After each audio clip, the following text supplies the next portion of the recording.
from Kentucky home.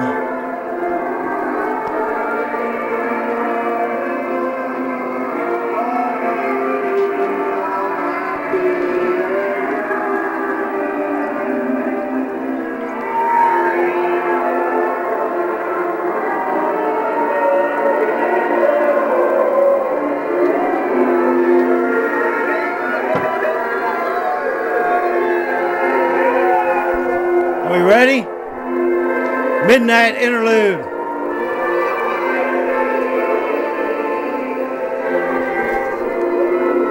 Cheers.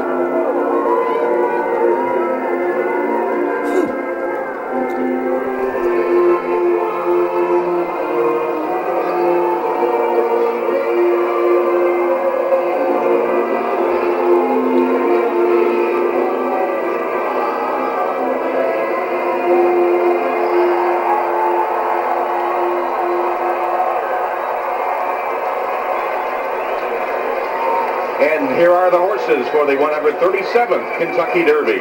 Number 1 is Arch, the Arkansas Derby winner in the colors of Robert Yagos, who owns a Jacksonville, Arkansas salvage yard where the horse got used to the noise and hubbub like the Derby. Jex Fires trains his son-in-law John Ford rides. Number 2 is Brilliant Speed, winner of the Bluegrass Stakes with a huge closing move on Keeneland's Polytrack. Owned and bred by Charlotte Weber's Live Oak Plantation, she's a granddaughter of the founder of Campbell Soup. Number 3, Twice the Appeal. Can Calvin do it again and win 3 straight? He's close to the rail. This colt's only stakes win in the Sunland Park Derby, the same race that produced Mind That Bird, the long shot Derby winner under Burrell. Number 4, Stay Thirsty. Mike Rapoli and Todd Fletcher's hope after the withdrawal of Uncle Mo. Obvious name for the founder of Vitamin Water, winner of the Gotham, but 7th in the Florida Derby. Number 5, Decisive Moment. 50-year-old Kerwin Park gets his first Derby mount, trained by former jockey Juan Arias, 2nd in the Spiral Stakes. Number 6, Comet to the Top, a gelding who was only beaten ahead of the Santa Anita Derby. Look for him to have early speed under the good speed rider, Patrick Valenzuela. Number 7 is Pants on Fire. Rosie Napravnik nearly won the Oaks yesterday, now tries to be the first female to ride the Derby winner. Pants on Fire entered in the Louisiana Derby as a pace setter for a stablemate. He forgot to stop, won the race by a neck. 8 Dialed In, winner of the Florida Derby from last to first, taking a race that has produced 21 Kentucky Derby winners. The burgundy and gold colors of Iona College, owner Bob LaPenta's alma mater. Nick Zito looks for number 3, 20 years after his first Derby win. Number 9, Derby Kitten, who took Keeneland's Lexington Stakes 2 weeks ago, closing from last place. Owned by the irrepressible Ken Ramsey, perennial leading owner in Kentucky. Number 10, Twinspired, an obvious Derby name. He has 3 ownership groups, including Sky High Racing, a dozen employees of a Louisville investment firm, just beating the nose in the Bluegrass. Number 11, Master of Hounds, just shipped over from his base in Ireland. Only 1 race this year, 2nd in the UAE Derby in Dubai, and has never raced on dirt. Derby in Number 12, Santiva, a troubled trip, finishing 9th in the Bluegrass. But he did win the Kentucky Jockey Club Stakes here at Churchill Downs last year, ridden that day by Sean Bridgmohan, who is reunited with him today.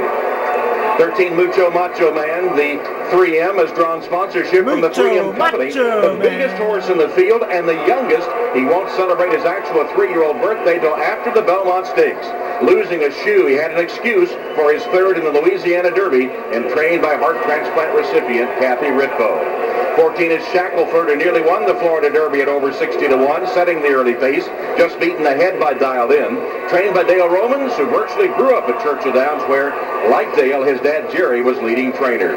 15 is Midnight Interlude. Bob Baffert looks for the Oaks Derby double and his 4th Kentucky Derby victory. Winner of the Santa Anita Derby, Midnight Interlude would be the first horse since Apollo in 1882 to win the Derby after not racing at 2.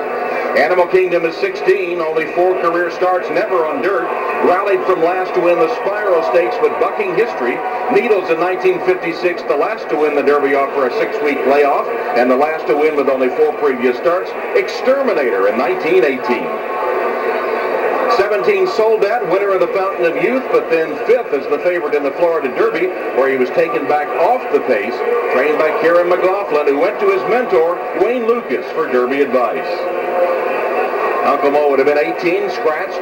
So 19, Nero, the fast-closing second-place horse in both the Louisiana and Arkansas Derbies, trained by Steve Asmussen and owned by Ahmed Zayat, who was born in Egypt. And after the successful uprising in his native land, a victory here would make for a memorable few months. And please watch me go. Kathleen O'Connell will be the first female trainer to win the Derby.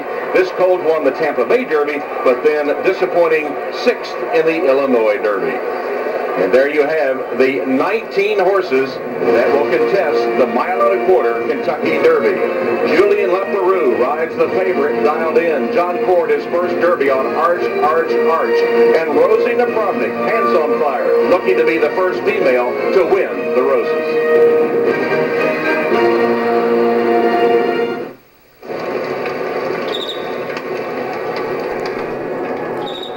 Crap. Of course, they have to put a commercial on.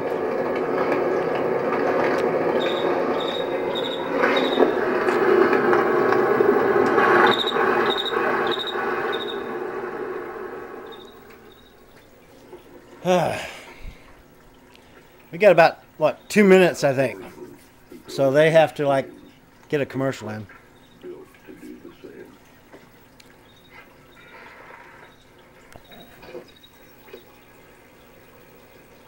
The new 2011 Ram Outdoorsman.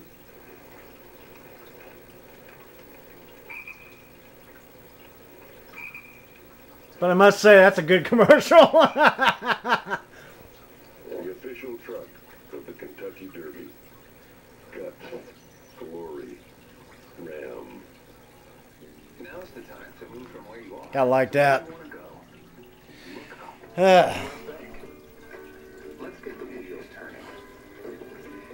Are we ready? I'm ready. It's not what you'd call a mint julep. No ice. I usually like my bourbon neat. So I just got some leaves in there. No ice, nothing. Just neat. Could switching to Geico really save you 15% or more on car insurance? I'll tell you what. I don't think I've ever had this before. Oh. Michael likes bucks. There's nothing like some Jim Beam Black. Double-aged. Aged 8 years. Kentucky straight bourbon whiskey. Like I said, I don't actually think I actually drank this particular bottle before. It's got to be the best damn Jim Beam I ever drank. KFC is far and away the #1 restaurant in China. With more than 3,300 locations and a new store opening every day, KFC China is expanding 3 times faster than McDonald's. KFC, So. a delicious part of the world's largest restaurant company, Yum Brands. Been a long ass week. Battle it out, head to head. Rose, I have a little present for you in your bedroom.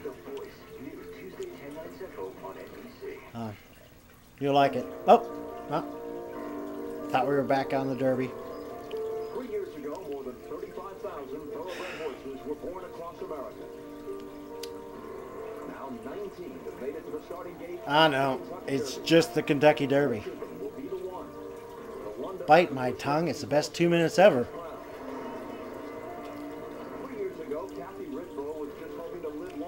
So, I don't think Luna's like really into it. Or maybe she's just wondering what all the excitement's about.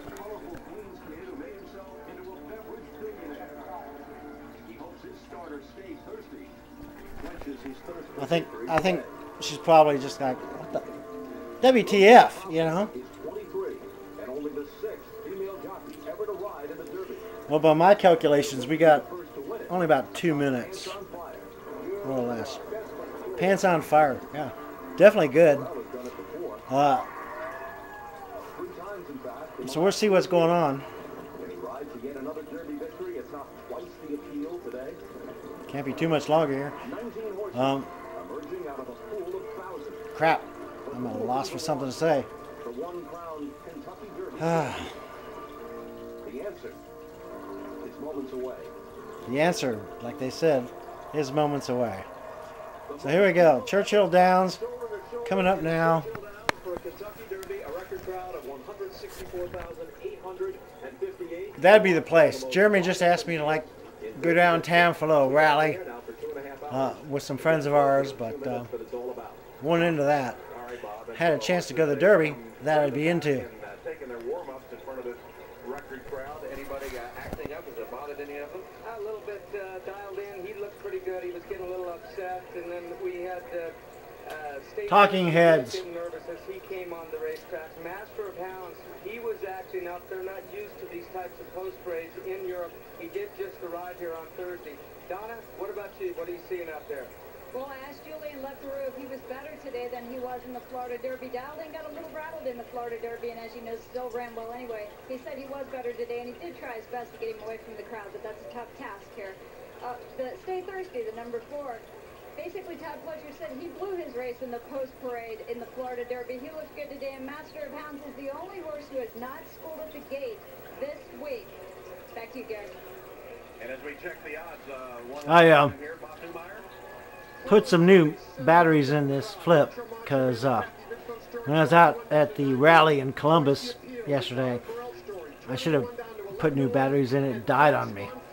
So when I post that little vid, we'll probably only have about like 20 seconds or so. And you see the horses beginning to load. You had a shot there of the regular gate and the 6-horse auxiliary gate. But Ohio Senate Bill 5, it's not the issue right now. The issue right now is the Derby. Less than double-digit odds as a decisive moment goes in. There's the 14, Shackelford. Midnight Interlude, Bob Baffert trainee. You see him going into There we go. Should be noted that Julian Leperoux aboard dialed in. He's going to be a back. He has 9 pairs of dogs. Oh man, nobody's gonna like knock on my door this time of day. Well, what's going on? What's going on? What is it? Who's out there? What? Who's out there? We don't. There's nobody out there.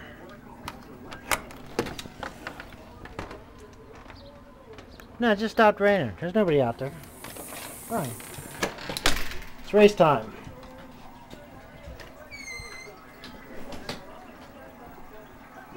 It's race time. Chair. Good girl.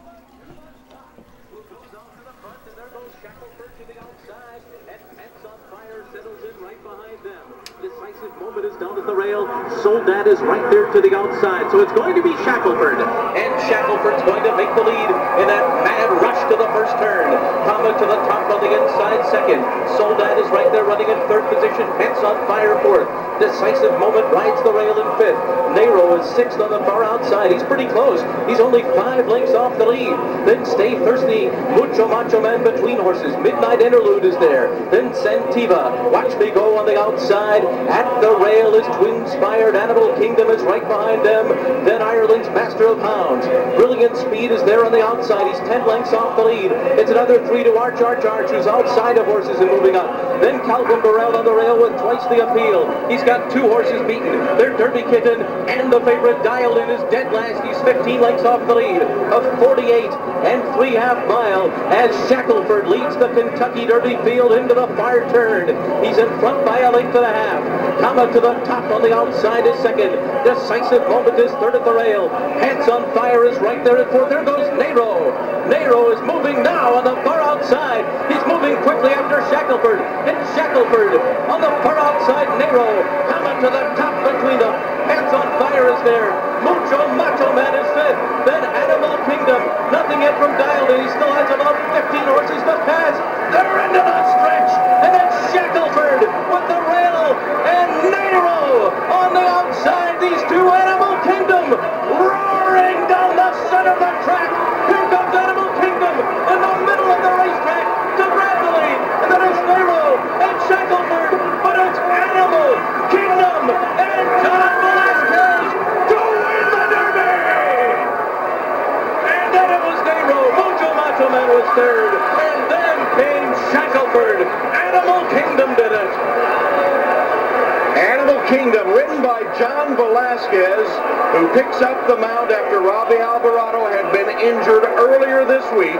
John Velasquez, who had been the rider of Uncle Mo, who had to be scratched yesterday, picks up the Derby victory aboard Animal Kingdom, his first race on a dirt surface. That was the question, Tom, whether he was going to handle the dirt surface. He handled it just fine. He had a workout over the dirt last week, and this horse quickened up in the last 16th of a mile better than any horse that we saw train here in the 2 weeks leading up to it. But there was that question, would he handle it? Graham Motion, he didn't know. Johnny Velasquez didn't know. Well, he handled it just fine as he came steaming down the middle of the racetrack. And a look at the Team Valor, Barry Irwin, the owner. He said after this horse won the Spiral Stakes at Turfway that he thought he had a real quality animal. He had not run since then, and here he is getting the Kentucky Derby victory for Team Valor. And he does erase some history. Needles was the last to have that 6-week layoff to win the Derby in '56. Nero has assumed the lead at this point. But as we highlighted, coming into the stretch, and this is what I'm talking about, a horse quickening up. He distances himself. I must say that actually, I looked at Animal Kingdom, The number 13 horse running up. and I really liked it, but it's hard to bet on a name. And actually, I don't bet any money, but I really thought Midnight Interlude would do good. But hey, that's why they call that betting. So there is Animal Kingdom, and a look at Arch. So kudos to Animal Kingdom. And they're loading him into the horse ambulance at the moment. John Court has dismounted, helping to load him in. As they were going down the backside, and we'll try and get a picture of it later on, but his saddle slipped going down the backside. Arch was very strong and pulling on his jockey, John Court, going into the first turn. His saddle slipped forward. John didn't look like he had any control down the backstretch. His head was up between Arch ears, so he was off balance a little bit. All right, for Johnny Velasquez, his first win. You never know when picking a long shot. Donna's alongside. Well, I should give you a quick update. I did just watch Arch walk into the van by himself. So let's go to Johnny Velasquez. Johnny, wow. Arch was actually one too. Favorite or one of the favorites, Uncle Mo scratches. You pick up Animal Kingdom and get your first Derby win. What's this mean to you? Well, it's worth it. You can't. So here we go. I need well. You know, crap, I got an inch left in here. How do you feel? But you know, I don't really feel. I'm a loser. You know, I hope he's winning the Derby with me here. I know he got hurt, so this is for both of us, buddy. I know you're not on it, but I know you're with me. I'm sure there's a lot of losers out there in the Kentucky Derby. There's only one can win. Jockeys get injured, and so you've been on the receiving end of some of this stuff, not so good. This time you're going to be on the good end of it. What's it mean to win the Kentucky Derby? Well, for once I'm on the good end of it. You know, it's been pretty unlucky for me having 3 horses going to the Derby and scratching. I mean, they could have been the favorite, and now all of a sudden I pick up this one and wins the Derby, so it was meant to be. Did you have a good trip? I thought I had a really good trip, though. You know, I was a little bit tight going to the first turn, and then by the 3/8 pole, I got to a tight spot, but I held my ground. And once I pulled out, and the 5/16 pole, I knew he was gone. So, feeling to how. Well done. Let's go to Bob Niermeyer. Barry Irwin was once a former sports writer. I'm a former sports writer. What are the headlines that you're going to write on this one, Mr. Ronan? I can't believe it. That's the headline. There's a tear in your eye. Obviously, I know you've spent a lot of money. You've put a lot of effort into this game. I'm overwhelmed, and I'm just thrilled for all my clients and my family. You made a move to go to Graham Motion, I think trainer. I can't believe it. Big time. How did you make that move? Well, I just was tired of other trainers lying to me, and I wanted a guy that would tell me the truth. Really? Yeah. How many trainers lied to you? Plenty. Anyway, gotta go. See ya. Barry Irwin, Team Valor, on a sky. How many trainers lie to you? Order of finishing the top 4 with Animal Kingdom, Nero, Mucho Macho Man, and Shackelford. In Graham Motion, born in So Michael had a total washout. in his 3rd Derby, He lost his $1 bet. with Chilito in 1998. $1 2008 with on Midnight Interlude. Gone. And Fletcher with a congratulations for his go-to jockey, Johnny V, John Velasquez. And there's the scene. This Animal Kingdom was purchased for $100,000 at the Keeneland September yearling sale. His sire, the Rhoden Animo, was a... To think that our horse is bought for $100,000. The Kentucky Derby winner. This is only the 5th career start for Animal Kingdom. The last horse to win with only 4 previous starts was in 1918 when Exterminator did it. He's got so many options with this horse now. He's won on dirt, and he's won on synthetic, and he's won on turf. So sky's the limit. Kenny. All right, Tom, I'm with Dr. Larry Bramlage. They had to check on Arch right after the race. You've been consulting with the on-track vets, Larry. What's the situation? Well, he was lame when he pulled up. They put him on a splint on his leg, and he walked right on the ambulance. So he was very willing and not in any distress, and it was after he pulled up at the wire. He's on his way to his own stall to be met by the portable X-ray machine and evaluated. So from your past experience, the X-ray will take place very soon, and then you'll have a better prognosis. You'll hear that a little later tonight. Yeah, immediately. As soon as the horse gets there, they'll X-ray him. It'll take about probably 5 to 10 minutes, and then we'll know what the injury is. All these horses, before, we'd like to remind everyone, all the horses, all 19 that entered this Derby had to go through an examination process to be cleared. That obviously does not mean that you still can't pull up with an injury as Arch did. You can turn your ankle in a football game. I mean, he didn't show lameness until he was done running, and so we just need to see if he has some sort of sprain or maybe a small fracture, but it wasn't unstable. And good news is he was able well, to... let's hope Arch don't go to glue. All right, thank you, Dr. Bramlage. Tom? All right, good news about Arch. That was not right. Problems from the get-go right out of the gate. But still. He really had a smooth trip away from the gate. John Court did a good job getting him. He stumbled a little bit here, the second stride. You see him buckle right there. But he gets him out away from the rail. Everybody clears him without any incident at this point. As they ran the first 16th of a mile, you can see John Court's feet in front of him. He's pulling. He's rank right now. Here we're going to roll down the backside. This is about halfway down the back stretch, and you can see how forwardly John Court is sitting up on this horse's neck here. He's not comfortable. What has happened? Because he was pulling his whole rig, the whole saddle slid forward. And that's what you need, that leverage to balance yourself and to hold the horse back. Horse was unbalanced at that point, but I think probably from what we saw at the start with his ankles buckling, that's where the injury occurred. Johnny Velasquez, 13, a lucky number for him. His 13th try gets him a Derby win. From here on out. You see 43.80. Nero second, Mucho Macho Man third. From here on out, it's nothing but talking heads and recapping the race. Have a good weekend, y'all.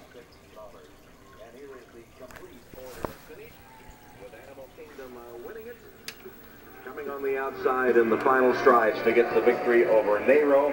Mucho Macho Man made a late run too. He got third with Shackelford finishing in 4th place.